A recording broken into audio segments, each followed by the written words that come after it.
Assalamualaikum warahmatullahi wabarakatuh. Alhamdulillahirabbil alamin wa bihi nasta'inu ala umurid dunya waddin. Wassalatu wassalamu ala asrofil anbiya'i wal mursalin sayyidina wa maulana Muhammadin wa ala alihi wa sahbihi ajmain. Alayah amma ba'du. Anak-anakku, siswa-siswi SMK Wahid Hasim Surabaya, baik program keahlian multimedia, AKL maupun OTKP yang sangat Ibu banggakan. Puji syukur kehadirat Allah Subhanahu wa Ta'ala yang telah melimpahkan rahmatnya, taufik, hidayah serta inayahnya, sehingga pada kesempatan kali ini dalam acara Syiar Ramadan tahun pelajaran 2020-2021 kita masih diberikan oleh Allah nikmat berupa kesehatan dan umur yang panjang. Yang kedua, sholawat serta salam semoga tetap tercurahkan keharibaan junjungan kita Nabi besar Muhammad sallallahu alaihi wasallam. Anak-anakku sekalian yang dirahmati oleh Allah, untuk materi hari ini, syiar Ramadan hari ini, Ibu akan menjelaskan tentang rukun iman. Rukun iman merupakan landasan kepercayaan seorang muslim dalam agama Islam. Terdapat 6 rukun iman yang wajib diyakini dalam Islam. Yang pertama adalah iman kepada Allah. Yang kedua, iman kepada malaikat-malaikat Allah. Yang ketiga, iman kepada kitab-kitab Allah. Yang keempat, iman kepada rasul-rasul Allah. Yang kelima, iman kepada hari akhir atau hari kiamat. Dan yang keenam adalah iman kepada qadha dan qadar. Rukun dapat diartikan sebagai pilar atau tiang, sedangkan iman bermakna kepercayaan. Sehingga rukun iman berarti pilar yang wajib dipercaya. Kepercayaan itu diwujudkan dengan cara membenarkan dan diyakini di dalam hati atau di dalam diri, mengakui secara lisan atau kata-kata, dan mengamalkannya dalam bentuk tindakan sehari-hari. Untuk materi rukun iman ini, Ibu akan membahas tentang beriman kepada kitab-kitab Allah.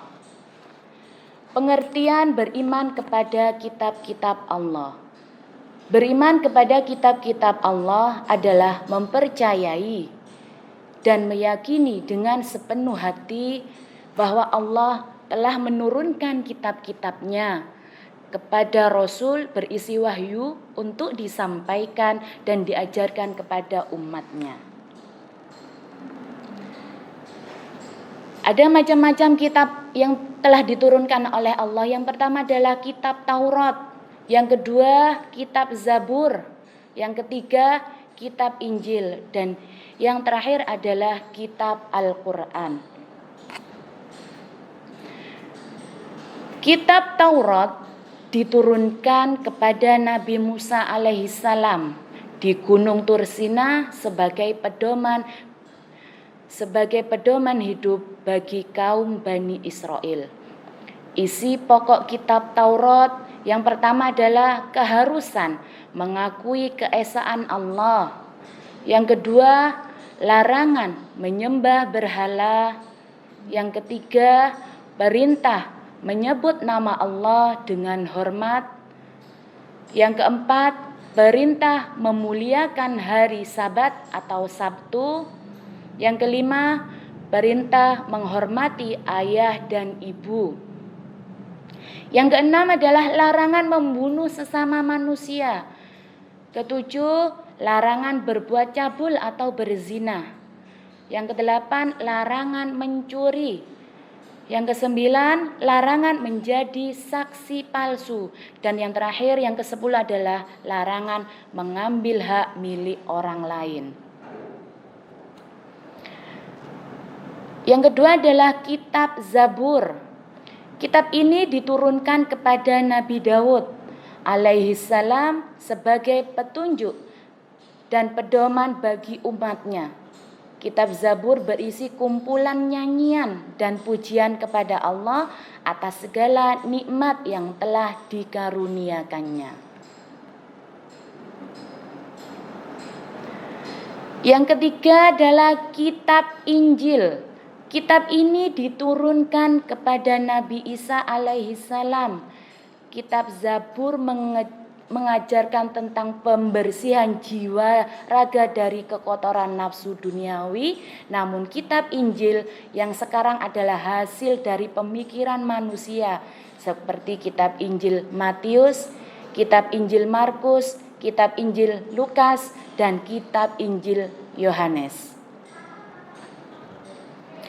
Yang terakhir adalah kitab Al-Quran. Al-Quran diturunkan kepada Nabi Muhammad SAW melalui malaikat Jibril secara berangsur-angsur selama 22 tahun, 2 bulan, 22 hari. Al-Quran terdiri dari 30 juz, 114 surat, dan 6.666 ayat. Wahyu pertama yang turun adalah surat Al-Alaq ayat 1-5 yang berbunyi, A'udzu billahi minas syaitonir rajim. Bismillahirrahmanirrahim. Iqra bismi rabbikal ladzi khalaq. Khalaqal insana min 'alaq. Iqra wa rabbukal akram.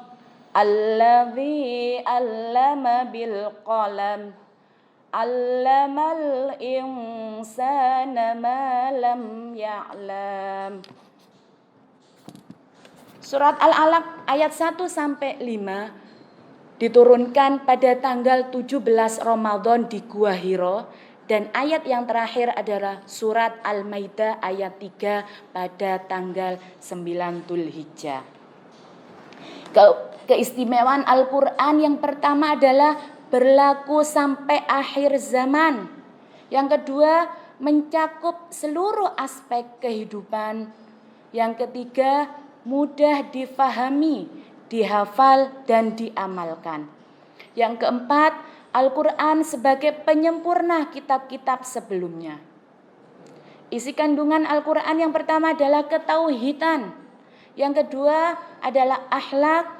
Yang ketiga, sejarah. Yang keempat, hukum-hukum. Yang kelima, janji dan ancaman. Yang terakhir adalah ilmu pengetahuan.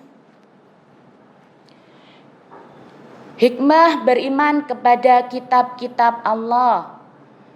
Yang pertama, menyadarkan kita akan kasih sayang Allah sehingga kita harus mensyukuri akan petunjuk kitab suci. Yang kedua, meyakinkan kita bahwa Islam adalah risalah seluruh nabi atau rasul. Yang ketiga, menghayati perhatian Allah terhadap seluruh hambanya sehingga menurunkan kitab yang menjadi hidayah bagi umat Islam. Itulah anak-anak penjelasan yang Ibu sampaikan untuk materi rukun iman pada hari ini. Tugas kalian adalah meresume apa yang Ibu sampaikan tadi. Kita akhiri pembelajaran syiar Ramadan pada hari ini dengan bacaan hamdalah. Semoga kita semua selalu dijaga oleh Allah dari segala mara bahaya dan puasa kita diterima oleh Allah Subhanahu wa taala. Amin ya rabbal alamin. Akhirul kalam, billahi taufik wal hidayah. Assalamualaikum warahmatullahi wabarakatuh.